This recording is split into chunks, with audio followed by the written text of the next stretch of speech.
Hindi nakakaalam, si Maru, meron silang ganitong klaseng bike. Ito yung Japanese city bike ng Maru. Nakakatuwa dito, classic yung build niya and at the same time, may touch siya ng modern. Mapapansin niyo sa pintura, napakaganda. Sa kable pa lang, hindi siya tinipid. Napakalambot ng preno. Yung levers, aluminum. At yung caliper, napakaganda ng bushing niya. Kaya pag prineno nyo, napakalambot. Ganda din ng basket niya.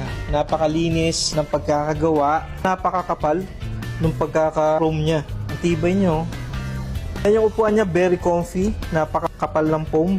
Hindi siya ganun kalambot, hindi rin siya ganun katigas. Saktong-sakto lang talaga. At itong rear rack niya, kayang-kaya talaga magsakay ng isang tao. Kahit gaano ka pa kabigat, kayang-kaya ka niya. At syempre, ito din yung nagdadala kung bakit napaka-stable nitong bike.